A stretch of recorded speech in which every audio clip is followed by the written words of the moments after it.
तस्वीरां ਤੁਹਾਨੂੰ लगातार दिखा रहे हैं लाल सिंह की कोठी ਦੀਆਂ तस्वीरां ने सुखजिंदर सिंह रंधावा ਜਿਹੜੇ ਨੇ ਹੁਣ ਇਸ ਕੋਠੀ ਤੋਂ ਜਾਂਦੇ ਨਜ਼ਰ ਆ ਰਹੇ ਨੇ ਜਿਹੜੀਆਂ ਤਸਵੀਰਾਂ ਤੁਸੀਂ ਦੇਖ ਰਹੇ ਹੋ ਸੁਖजिंदर सिंह रंधावा ਜਿਹੜੇ ਨੇ ਬਾਹਰ ਆ ਚੁੱਕੇ ਨੇ रंधावा ਕੀ ਕੁਝ ਕਹਿਣਗੇ सुनावागे थानू आखिर की कुछ कह रहे ने रंधावा की कुछ कह रहे ने रंधावा साहब बाहर आ चुके ने की कुछ कह रहे ने हां जी रंधावा साहब थोड़ा ना नंबर 1 ते कहंदे थोड़ा ना आ गया कि बस थोड़ा ना बोली सर क्या भाई राम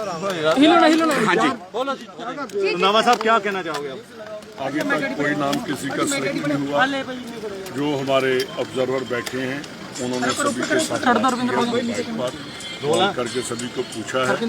किसका नाम चाहिए कंसेंसस बनेगा थोड़ी देर में बाहर आपका नाम चल रहा है सबसे ऊपर क्या कहेंगे सर अभी थोड़ी देर में डिक्लेयर हो जाएगा कांग्रेस में किसी का भी चल सकता है जब तक बाहर नहीं आएगा उस तक मैं कोई रिएक्ट नहीं करूंगा ओदा लैंड ਲਈ ਤਿਆਰ ਹੋ ਰੰਧਾਵਾ ਸਾਹਿਬ ओदा लैंड ਲਈ ਤਿਆਰ हो ਤੁਸੀਂ आता तो आप तैयार हो ओदा लैंड ਲਈ देखिए कांग्रेस एक ऐसी जमात है जो भी हमारी हाईकमांड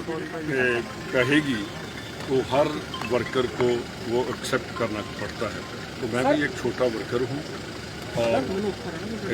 एक सोसाइटी जो कोऑपरेटिव सोसाइटी से लेकर आज तक मैं जो कोऑपरेटिव मिनिस्टर बना हूँ यही मेरी बहुत बड़ी धन्यवाद। क्या हम ये कह सकते हैं कि आने वाले सीएम से बात कर रहे हैं सर रंधावा साहब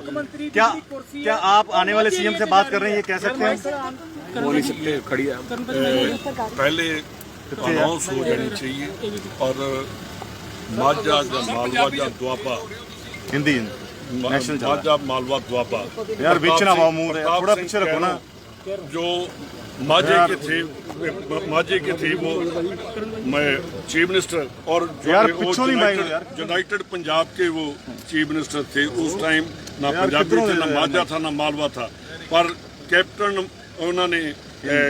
प्रताप सिंह कैरों जो थे हमारे चीफ मिनिस्टर बने आज तक लोग उनको याद करते हैं कि उन्होंने पंजाब को खड़ा किया पंजाब की एग्रीकल्चर यूनिवर्सिटी लेकर आए और सब कुछ हमारा काम है कि पंजाब की तरक्की के लिए जो भी बनेगा पंजाब की तरक्की के लिए बनेगा पंजाब की खुशहाली के लिए बनेगा पंजाब की शांति के लिए बनेगा। रंधावा साहब कैप्टन साहब कह रहे हैं कि मेरे धड़े नूं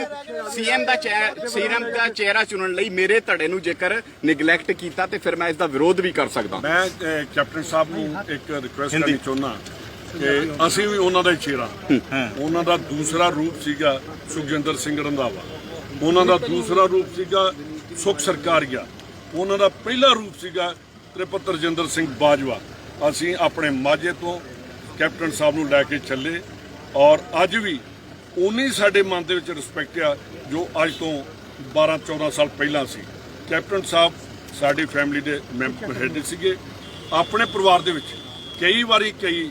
ਜਿਹੜੇ ਡਿਫਰੈਂਸਿਸ ਆਉਂਦੇ ਨੇ ਪਰ ਪਰਿਵਾਰਕ ਯਾਰ ਮੇਰੇ ਸਿਰ ਤੇ ਨਾ ਵੱਖ ਨਹੀਂ ਹੁੰਦੇ ਫਿਰ ਇਕੱਠੇ ਹੋ ਜਾਂਦੇ। ਮਨਾਣ ਜਾਓਗੇ ਸਰ ਕੈਪਟਨ ਸਾਹਿਬ ਮਨਾਣ ਜਾਓਗੇ ਮੇਰੇ ਕੈਪਟਨ ਸਾਹਿਬ ਬਜ਼ੁਰਗ ਨੇ ਮੈਂ ਹਮੇਸ਼ਾ ਹੀ ਉਹਨਾਂ ਨੂੰ ਆਪਣੇ ਫਾਦਰ ਦੀ ਤਰ੍ਹਾਂ ਸਮਝਿਆ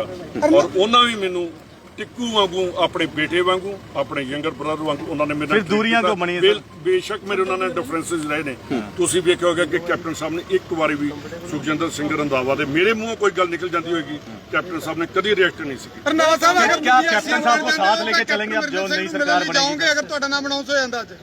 मैं कैप्टन साहब ਨੂੰ ਤੇ ਵੈਸੇ ਵੀ ਮਿਲਦਾ ਰਿਹਾ ਤੁਹਾਡੇ ਸਾਹਮਣੇ ਹਰ ਕੈਬਨਿਟ 'ਚ ਮਿਲਦਾ ਰਿਹਾ ਹਰ ਫੰਕਸ਼ਨ 'ਚ ਮਿਲਦਾ ਰਿਹਾ ਇਹ ਤੇ ਕਦੀ ਹੋ ਹੀ ਨਹੀਂ ਸਕਦਾ ਕਿ ਜਿਸ ਆਦਮੀ ਦੇ ਨਾਲ 2002 ਚੋਂ ਚੱਲਿਆ ਹੋਵੇ ਉਹਦੇ ਜੋ ਸੁਖਜਿੰਦਰ ਸਿੰਘ ਰੰਧਾਵਾ ਜਾਂ ਸੁਖ ਸਰਕਾਰੀ ਜਾਂ ਸਰਦਾਰ ਲਾਲ ਸਿੰਘ ਜਾਂ ਹੋਰ ਕੋਈ ਕੈਪਟਨ ਅਮਰਿੰਦਰ ਸਿੰਘ ਸਾਡੀ ਫੈਮਿਲੀ ਦੇ ਹੈੱਡ ਨੇ ਸਾਡੇ ਉਹ ਸਿਰ ਦਾ ਤਾਜ ਨੇ। सर कैबिनेट सारी दोबारा से बनेगी या पुरानी रंधावा साहब कैबिनेट वही बनेगी सारी या दोबारा से कुछ शफलिंग होगी? देखो सब तो पहला मैं एक मिनट मैं आपको एक बात बता दूं कि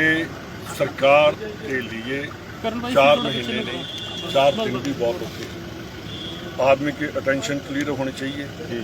उसका जो एजेंडा है वो क्लियर होना चाहिए उसका माइंडसेट क्लियर होना चाहिए कि मैंने ये काम करने हैं चाहे वो थोड़ा टाइम है चाहे वो बहुत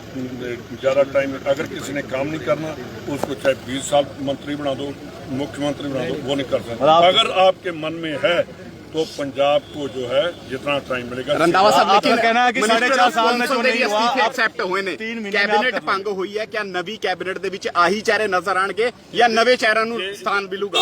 इन सभी का जो डिसीजन लेगी वो हमारी हाईकमांड है पहले भी सर आपका कहना है कि 4.5 साल में जो काम नहीं हुआ 6 महीने में हो जाएगा।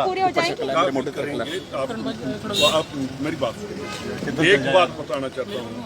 कि जो बहुत ज्यादा बोल जाते हैं मेरे ख्याल वो काम नहीं करते। आप मेरे को थोड़ा शपथ ग्रहण कब होगा ये कुछ कब तक होगा शपथ ग्रहण आपका? देखिए मेरा नहीं पता नहीं किसका होगा जरूर। कब होगा